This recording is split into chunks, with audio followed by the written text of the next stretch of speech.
どうもつんです。今回ですね、ドンキに行ったら、今が旬のあるものがね、めちゃくちゃ大量なのに安く売ってたので、それを買ってきました。それがこちら。よいしょ。よいしょ。はい、こちらですね。さつまいもです。これね、全部で5キロあるんです。で、5キロあって、結構1本もめっちゃでかいんですけど、この5キロのさつまいも、しかも品種の方がね、紅はるか。紅はるかですよ。こちらの方ね、ドンキに売ってたんですけど、5キロでなんと500円台だったんですよ。めちゃめちゃ破格じゃないですか。自分がさつまいも買い慣れてないからなのかな、ちょっとわかんないんですけど、どうですか皆さん。安いって思いました？僕はめっちゃ安いなと思っちゃって、つい買っちゃったんですけど、で、おいおい、ツンと、こんな大量にさつまいもを買って、使いどころなかったらどうするかと、そういう話になるじゃないですか。安心してください。ちゃんと計画があるんですよ。僕ね、芋自体はそんなに、好きでも嫌いでもないんですけど、さつまいものね、干し芋あるじゃないですか。あれがめちゃくちゃ子供の頃から大好きで、今こんなにいっぱいあるように見えるけど、干したら案外ちっちゃくなるんじゃないかなと思って、だからこんなに大量にあるように見えるけど、欲しいものだったらもう全然消費できるし、しかも保存も効くじゃないですか。なのでね、ちょっとね、その欲しいものの方を今回ちょっと調べつつ、自力で作ってみたいと思います。いやー、楽しみだな。よし、やっていこう。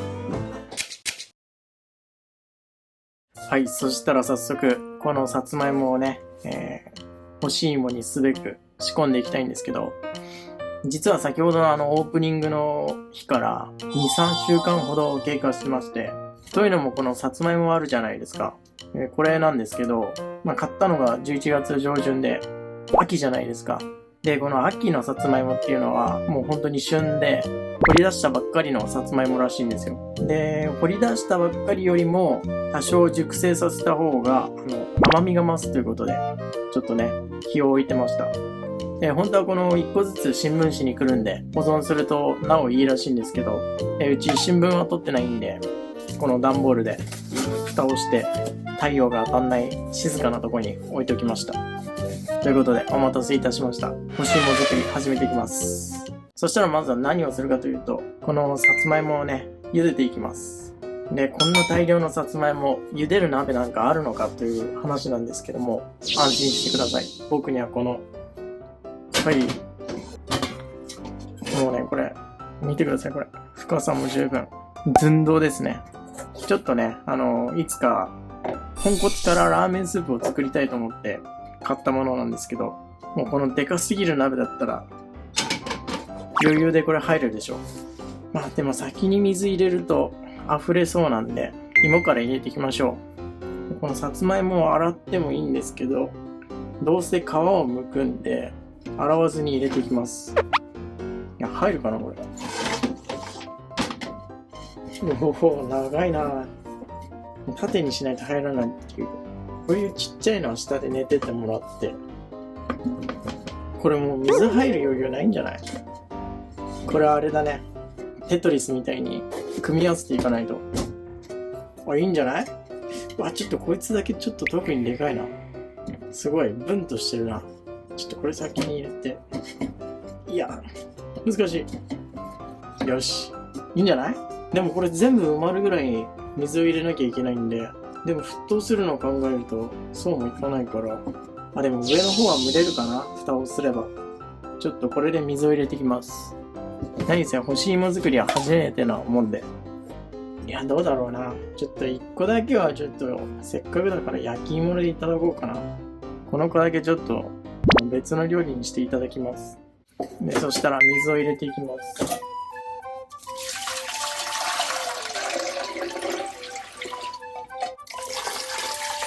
おお、水がかかると綺麗な紫色になりますね。よし、こんなもんかな。そしたら火をつけていきます。うわ、これ相当時間かかるだろうな。ガス代怖え。で、なんとこれで、沸騰してから3、40分茹でるらしいんで、いや、本当にガスめっちゃ使うじゃん。で、この茹でる以外にも、蒸らすっていうやり方と、あと少量なら炊飯器でもできるっぽいんで、ちょっと大量の水を茹でるのにガスもったいないなと思う方はそちらでやってみてください。でも豚骨スープ作る予定なら、それはね、もっと6時間とか、ひどければ半日ぐらい豚骨を煮込むことになるんで、これはまだまだ序の口ですね。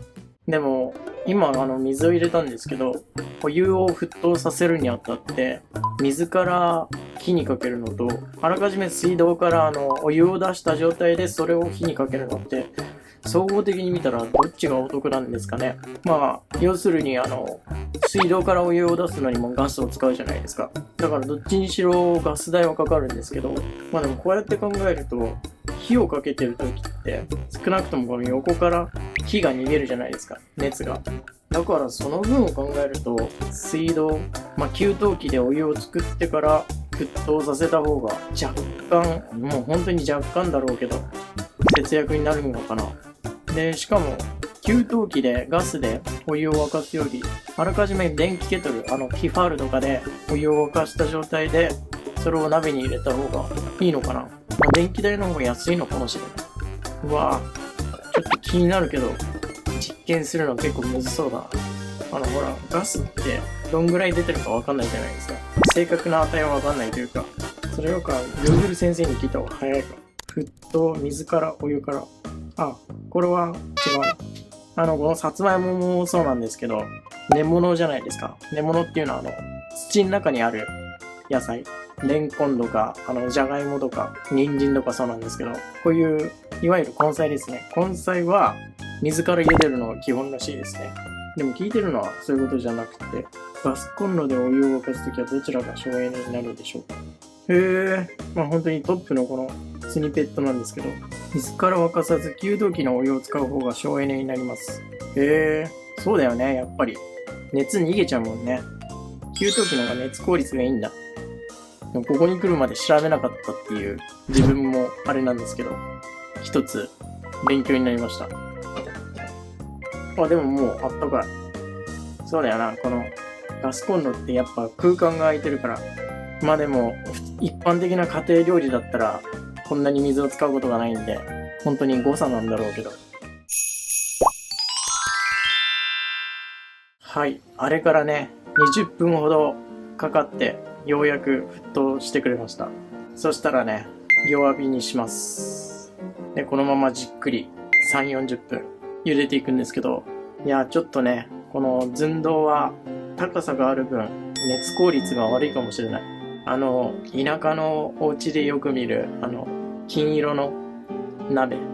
わかるかな？ちょっと写真出すか。あれだったら、底面積が広いから、これより熱が逃げないかもしれなくて、いいかもしれない。寸胴買っちゃったな。寸胴は高さがある分、熱の対流が時間かかりそうだね。横にこうやって広がった方が早そうだもんな。いいや。ちょっとね、このままやっていきます。よし、40分経過したので、蓋を開けていきます。よいしょ。ちょっとこの竹串をね、刺してみます。結構すんなり通るので、もうしっかり中まで火通ってますね。もうだいぶね、沸騰させるのに20分と、弱火で40分、計1時間に茹でてるんで、だいぶガス使いましたけど、その分さつまいも安いんでね、よしとしましょう。よし、そしたら茹でたさつまいもを取り出して、よいしょ。熱いんでね、やけど注意ですね、これは。両端はね、ちょっと硬いんで切り落とします。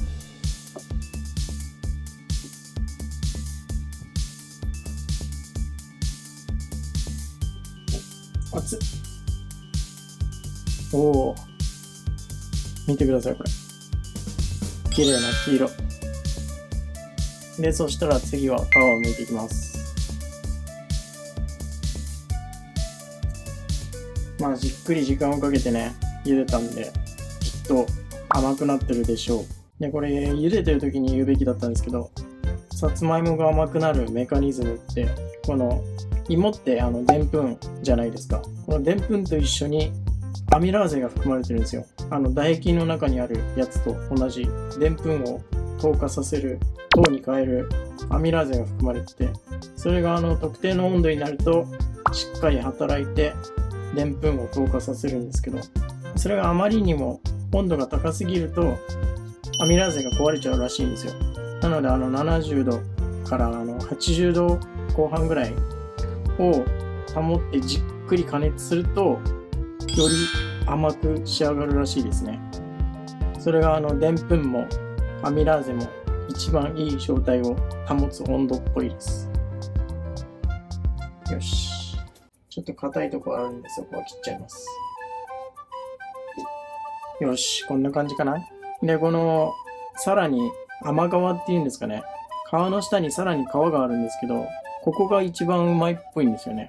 うまいし栄養素が含まれてるっぽいんで、取り除いたらより金色に仕上がるっぽいんですけど、せっかくね栄養が入ってるんで取っときます。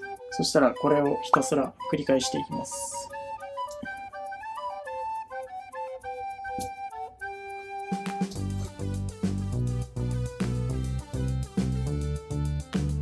おー、気持ちいい。コツを掴んできた。よい。熱々熱々。この熱が染みてきて熱いわ。よし、こんな感じかな。さっきより綺麗だわ。ほら、めっちゃ綺麗。個体差があるのかな。お、でかいこれ。これでかすぎる。これはでかいね。ちゃんと通ってるかな。通ってる。この大きさでもしっかりとね通ってる。ちょっとこの状態で味見してみよう。いただきます。うまっ。いい甘さだ。甘すぎず優しい甘さだ。いや、なんていうの、お世辞の優しい甘さじゃなくて、本当に懐かしい甘さっていう、なんて言えばいいんだ。語彙力なさすぎて。いや、とにかく普通に美味しい。甘い。楽しみだな、こ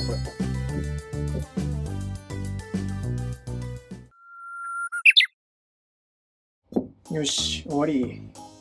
よし、こんな感じで。重い。5キロもあるから。ダメだ、持てない。こんな感じで、すべてのさつまいもの皮を剥き終わりました。そしたらお次は干し芋の形に切っていくんですけど、こうやってね、普通に包丁で切っちゃうと、切れるは切れるんですけど、こういう風に、なんていうか、ザラザラになるというか、やっぱり芋自体がね、めっちゃ綺麗じゃん。芋自体がね、ボソボソしてるんで、引っかかっちゃうんですよ、どうしても。なので、こういう時に便利なのが、こちら。釣り糸ですね。釣り糸じゃなくて普通の縫い糸でも全然できるんですけど、こうやってね、切った釣り糸でね、糸で切ってあげるんですよ。こうやってやると、スーッと、もうギゴギゴしないでね、しっかり最後まで通るんですよ。ほら。見て、これ。ちょっと避けたけど、もうこれも見えたわ。干し芋が。見えてますね、これ。もう色もめっちゃ綺麗じゃないですか。テンション上がってきた。芋を置く場所を忘れてた。うわぁ、綺麗だな。これをやるとね、この平面でやるより、もう一直線のこの糸だけなんで、摩擦がないんですよ。摩擦がないから、もうこうやってね、ちょっと斜めになってやりづらいけど、スーっていくんですよね。おー、気持ちいい。ほら、めっちゃ綺麗に切れる。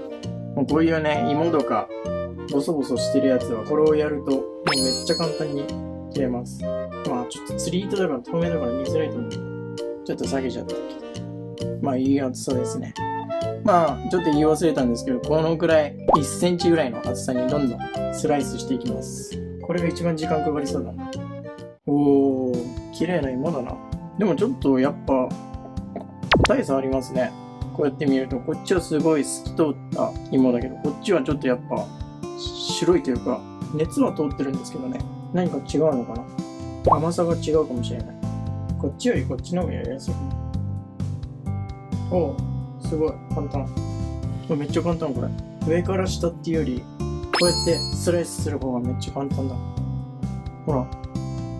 まあこうやって何事もね、やりながら習得していく。これちょっとでかすぎる。こうやって好きな大きさの干し芋作れるのがいいですね。干し芋って普通にスーパーで買うとめっちゃ高くないですか？好きなのに高いから、もういつも手が引けてたんですけど。うわ、でっけえこれ。これ、まあ干したらちょっとちっちゃくなるだろうけど、贅沢だな、これは。楽しみ。よし。最後の1個終わり。うわ、思ったよりめっちゃあるな。よいしょ。うわ、もう、大量。じゃあこれをね、まあ干し芋ってことなんで、まあ最終的には干さないといけないんで、こちら。これはね、ダイソーで200円商品か300円商品か忘れてたんですけど、売ってました。まあこれをね、ちょっと3個ほど買ってきたんで、3個で足りるかな？ちょっとやっていきます。よいしょ。これ入り口狭いな。入り口はここしかない。よいしょ。ああ、入れづらい。まあでも、その分、虫が入るリスクが少ないかもね。お、折れちゃった。柔らかすぎて折れちゃっ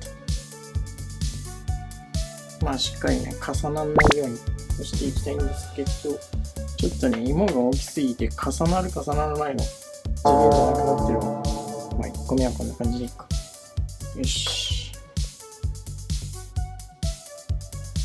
よし、こんな感じで網に入れられたらベランダで干していきます。あとこれ言い忘れちゃったんですけど、最低でも2日は干さなきゃいけないんで、その2日3日間は雨降らない日を見極めて干しましょう。まあ、ちょうどね、天気予報、まあこれからもう雨が降らないので、ちょうどいいかなと思って今仕込みました。そしたらね、ちょっと今日から干してね、全部で1週間干そうかな。